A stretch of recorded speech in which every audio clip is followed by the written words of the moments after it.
Mari kita berdoa.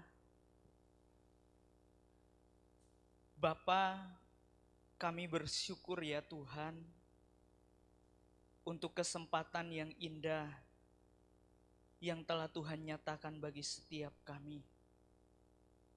Sehingga pada hari ini kami boleh bersama-sama diberkati oleh kebenaran firman-Mu. Berbicaralah ya Tuhan bagi setiap hati dan pikiran kami sesuai dengan apa yang kami perlukan. Tuntun kami dengan kuasa Roh Kudus-Mu, supaya kami bukan hanya menjadi pendengar firman, tetapi kami boleh menghidupi kebenaran firman-Mu di dalam setiap kehidupan kami pribadi lepas pribadi. Terima kasih Bapa, pakailah hamba-Mu dengan segala keterbatasan bahasa yang digunakan. Biarlah boleh Engkau pakai sebagai alat Tuhan untuk menyampaikan kebenaran firman-Mu. Ini doa kami di dalam nama Tuhan Yesus. Kami sudah berdoa dan mengucap syukur. Amin. Shalom. Salam damai sejahtera di dalam kasih Kristus bagi kita semua. Kita bersyukur kepada Tuhan jikalau pada hari ini Tuhan mengizinkan kita untuk kita boleh beribadah dan kita boleh bersama-sama belajar merenungkan kebenaran firman Tuhan. Mari Bapak Ibu Saudara yang terkasih di dalam Tuhan kita Yesus Kristus, saya mengajak setiap kita untuk membuka Alkitab kita di dalam Injil Yohanes pasal yang ke-8 ayat 30 sampai dengan ayatnya yang ke-36. Sekali lagi Injil Yohanes pasal yang ke-8 ayat yang ke-30 sampai dengan ayat yang ke-36. Kita akan membaca secara responsoria. Saya ayat 30, Bapak Ibu Saudara sekalian ayatnya yang ke-31 dan demikian seterusnya sampai dengan ayat yang ke-36. Demikian firman Tuhan. Setelah Yesus mengatakan semuanya itu, banyak orang percaya kepadanya. Maka katanya kepada orang-orang Yahudi yang percaya kepadanya, jikalau kamu tetap dalam firman-Ku, kamu benar-benar adalah murid-Ku. Dan kamu akan mengetahui kebenaran, dan kebenaran itu akan memerdekakan kamu. Jawab mereka, kami adalah keturunan Abraham dan tidak pernah menjadi hamba siapapun. Bagaimana engkau dapat berkata, kamu akan merdeka? Kata Yesus kepada mereka, aku berkata kepadamu, sesungguhnya setiap orang yang berbuat dosa adalah hamba dosa. Dan hamba tidak tetap tinggal dalam rumah, tetapi anak tetap tinggal di dalam rumah. Kita baca bagian ini bersama-sama, 1, 2, 3. Jadi apabila anak itu memerdekakan kamu, kamu pun benar-benar merdeka. Demikian jauh pembacaan firman Tuhan pada hari ini. Berbahagialah orang yang membaca dan merenungkan kebenaran firman Tuhan, terlebih menghidupi firman itu di dalam setiap kehidupan kita pribadi lepas pribadi. Bapak Ibu Saudara yang terkasih di dalam Tuhan kita Yesus Kristus, hari ini kita akan merenungkan firman Tuhan di bawah satu tema, kemerdekaan yang sejati. Kalau kita memperhatikan Bapak Ibu Saudara, bulan ini adalah bulan yang penuh dengan makna. Bulan ini adalah bulan yang penuh arti. Bahkan bulan ini adalah bulan yang penuh dengan sejarah, di mana bangsa Indonesia meraih yang namanya kemerdekaan. Oleh sebab itu kalau kita lihat, kalau kita memperhatikan banyak orang bersuka cita, banyak orang mengekspresikan dirinya untuk melakukan berbagai cara di dalam menyambut hari kemerdekaan Republik Indonesia. Pertanyaan buat setiap kita, apakah kita benar-benar menikmati yang namanya kemerdekaan yang sejati? Kalau kita melihat secara lahir ya, kita sungguh-sungguh merdeka. Kita benar-benar merasakan terbebas dari yang namanya penjajahan. Kita benar-benar terbebas dari tekanan dari bangsa lain.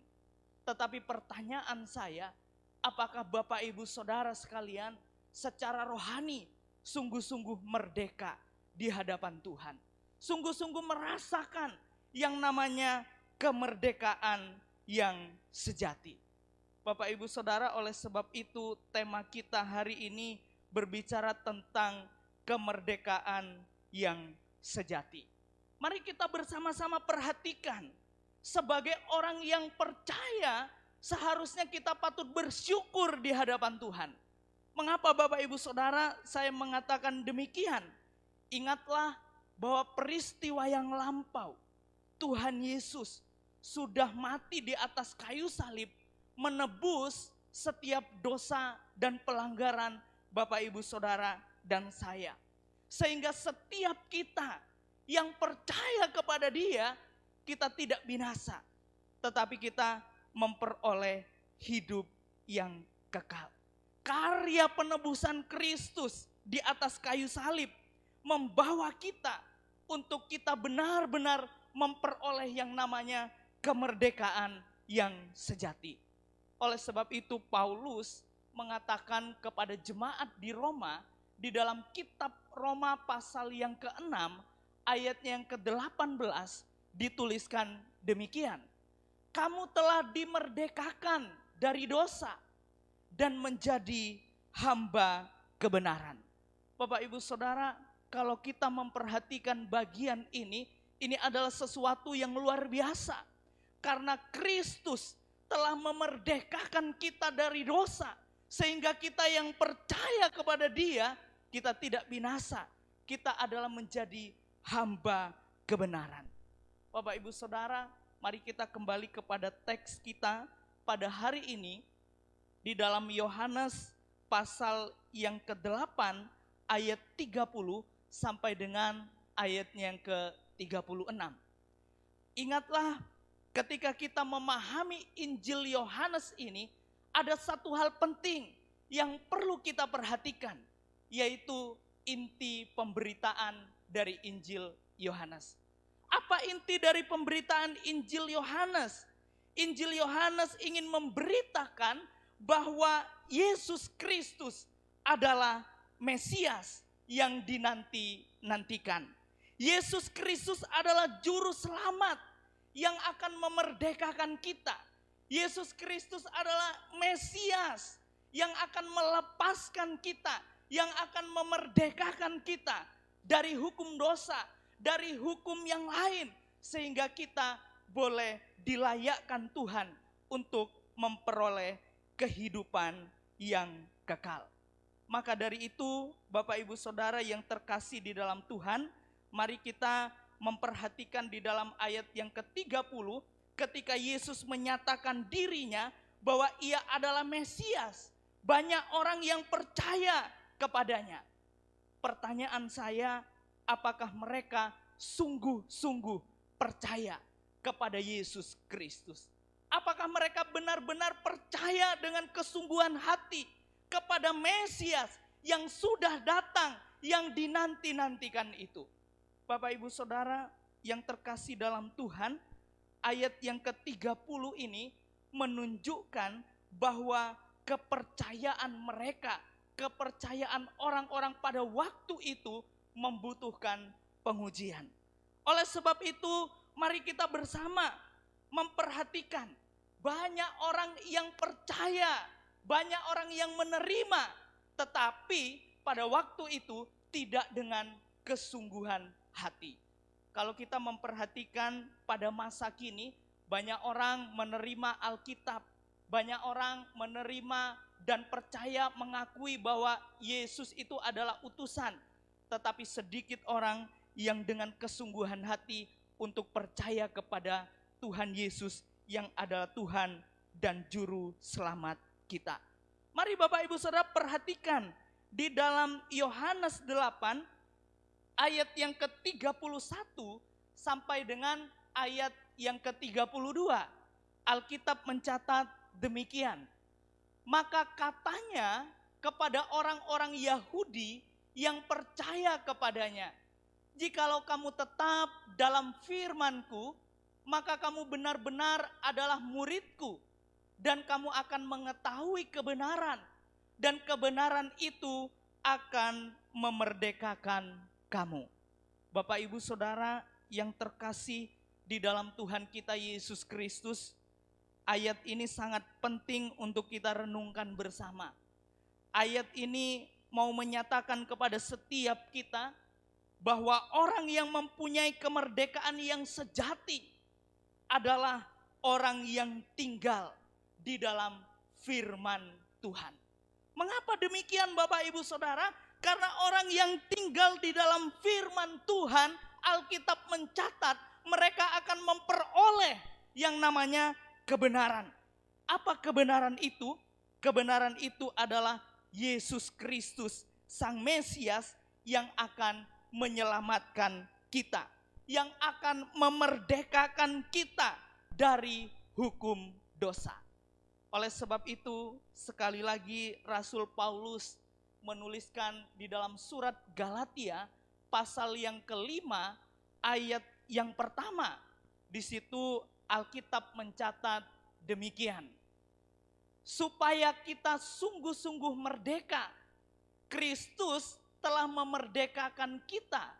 Karena itu berdirilah teguh dan jangan mau lagi dikenakan kuk perhambaan. Saudara perhatikan di situ yang saya kasih tanda kuning. Di situ jelas dituliskan bahwa Kristus telah memerdekakan kita. Oleh sebab itu ketika kita bersama-sama menyelidiki kebenaran di dalam firman Tuhan, maka kita memperoleh yang namanya kebenaran. Dan kebenaran itu adalah Yesus Kristus yang telah dinyatakan di dalam kebenaran firman Tuhan. Ingatlah saudara yang terkasih di dalam Tuhan kita Yesus Kristus, orang yang merdeka adalah orang yang tinggal di dalam firman Tuhan. Dan bukan hanya tinggal di dalam firman Tuhan, tetapi menghidupi firman itu serta ada pertumbuhan tentang pengenalan yang benar akan Kristus. Oleh sebab itu Bapak Ibu Saudara yang terkasih dalam Tuhan, John Calvin menuliskan hal ini. It is not enough for anyone to have begun well if their progress to the end do not correspond to it. Yang artinya tidak cukup untuk siapapun memulai dengan baik. Maksud dari John Calvin yaitu dengan tertarik, hanya tertarik kepada firman Allah jika hasil akhirnya tidak sesuai dengan itu. Maksudnya kehidupan kita tidak sesuai dengan kebenaran. Kehidupan kita tidak memancarkan Kristus, yang kita ini adalah surat daripada Kristus. Oleh sebab itu, mari Bapak Ibu Saudara yang terkasih dalam Tuhan kita Yesus Kristus, ketika kita berkata, aku adalah orang yang dimerdekakan, maka kita adalah orang yang cinta akan firman Tuhan. Bukan hanya itu, tetapi kita menghidupi kebenaran firman Tuhan dan kita hidup di dalamnya. Oleh sebab itu, kalau kita memperhatikan Bapak Ibu Saudara yang terkasih dalam Tuhan, ada banyak orang yang mengaku dirinya telah merdeka di dalam Kristus, tetapi hidupnya tidak memancarkan kasih Tuhan yang telah Tuhan nyatakan bagi setiap kita. Ada banyak orang yang mengaku diri aku adalah orang merdeka, tetapi hidup saudara masih enjoy dengan yang namanya dosa. Masih melakukan dosa masih mencari hal-hal yang lain, fokus tidak kepada Kristus. Oleh sebab itu kita yang mengaku diri adalah orang yang merdeka, yang mempunyai kemerdekaan yang sejati. Mari fokus kita di hadapan Tuhan, Kristus yang memerdekakan kita dari hukum dosa. Oleh sebab itu, Bapak Ibu Saudara yang terkasih dalam Tuhan, mari kita belajar. Ketika kita mengatakan aku cinta Tuhan, ketika kita mengatakan aku mengasihi Tuhan, maka kita menunjukkan kasih yang sama seperti Kristus telah mengasihi kita. Mari Bapak Ibu Saudara kita memperhatikan realita yang terjadi.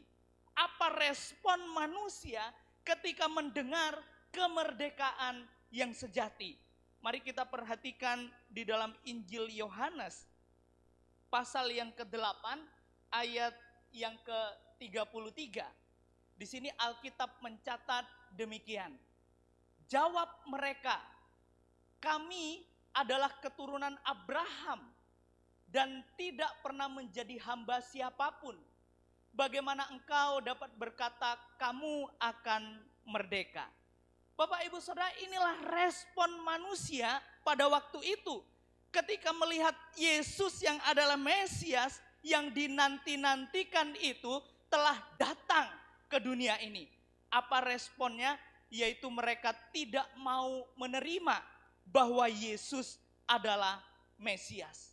Namun mereka percaya bahwa sebagai keturunan Abraham secara otomatis punya perjanjian dengan Allah. Dan mereka adalah umat Allah. Dan secara otomatis mereka akan memperoleh hidup yang kekal. Saudaraku yang terkasih dalam Tuhan, seringkali di dalam kehidupan kekristenan kita, kita seperti orang-orang pada waktu itu. Mungkin saat ini mengaku diri aku adalah orang Kristen. Aku sudah dibaptis, secara otomatis aku memperoleh yang namanya hidup yang kekal. Aku anak Tuhan, aku dari kecil percaya Yesus. Aku dari kecil sekolah minggu, aku dari kecil membaca firman. Tetapi apakah Bapak Ibu Saudara menghidupi firman itu di dalam setiap kehidupan kita? Seringkali kita sebagai manusia berpikir, ketika saya dibaptis, ketika saya baca Alkitab, ketika saya beribadah kepada Tuhan, secara otomatis saya memperoleh hidup yang kekal. Bapak Ibu Saudara yang terkasih dalam Tuhan kita Yesus Kristus, kadang kita berpikir seperti halnya demikian. Mari kita perhatikan apa jawaban Yesus terhadap mereka.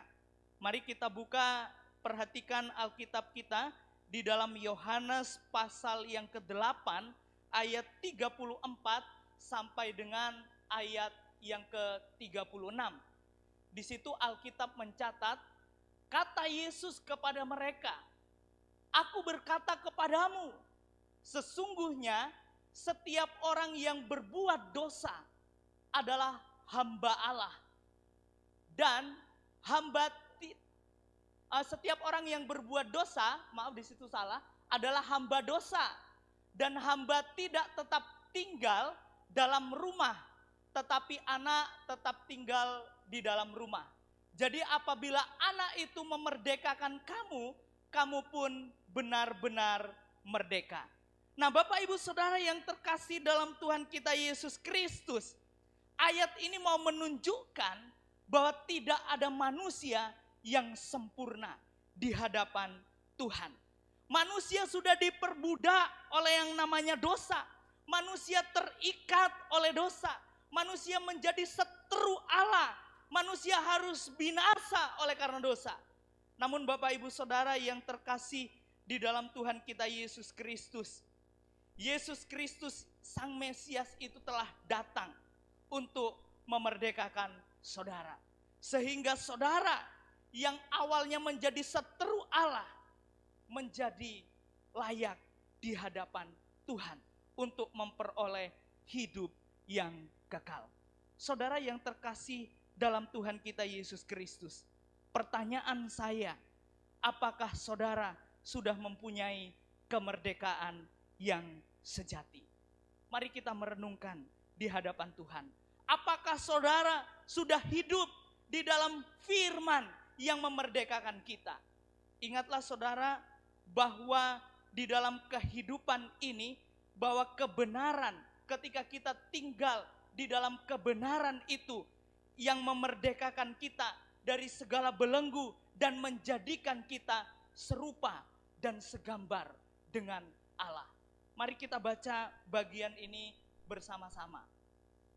1, 2, 3. Kemerdekaan dari Kristus bukan sekedar melepaskan kita dari dosa, tetapi untuk memulihkan tujuan semula Allah menciptakan manusia, yaitu supaya kita hidup dalam kebenaran, sehingga menjadi serupa dan segambar dengan Dia. Ini adalah sesuatu yang luar biasa. Kemerdekaan dari Kristus bukan sekedar melepaskan kita dari dosa, tetapi untuk memuliakan tujuan yang semula Allah menciptakan saudara dan saya, yaitu supaya kita hidup di dalam kebenaran sehingga menjadi serupa dan segambar dengan Dia. Mari Bapak Ibu Saudara, kita merenungkan sejenak di hadapan Tuhan. Bagaimana dengan kehidupan kita? Apakah kita sudah sungguh-sungguh memperoleh kemerdekaan yang sejati? Dan apakah kita sudah menghidupi firman kebenaran itu dan Kristus yang adalah kebenaran yang sejati, yang telah nyata di dalam kehidupan kita pribadi lepas pribadi. Mari kita tundukkan kepala kita di hadapan Tuhan. Mari kita berdoa. Bapa di sorga, kami bersyukur ya Tuhan untuk kebenaran firman-Mu, bahwa Engkau adalah sumber dari kemerdekaan itu. Dan Engkau yang memerdekakan kami, Engkau yang membebaskan kami dari belenggu dosa. Sehingga kami yang percaya, yang seharusnya binasa, kami beroleh hidup yang kekal. Terima kasih Bapa untuk kasih dan cinta-Mu yang telah Engkau nyatakan bagi setiap kami pribadi lepas pribadi. Kami bersyukur untuk kasih dan kemurahan-Mu yang telah menyelamatkan kami. Dan ajar kami ya Tuhan, bukan hanya kami menjadi pendengar firman, tetapi kami boleh menghidupi kebenaran firman-Mu di dalam setiap kehidupan kami pribadi lepas pribadi. Terima kasih Bapa, kami serahkan waktu selanjutnya, biarlah Roh Kudus yang memimpin kami untuk kami hidup di dalam kebenaran. Ini doa kami dalam nama Tuhan Yesus. Kami sudah berdoa dan mengucap syukur. Amin.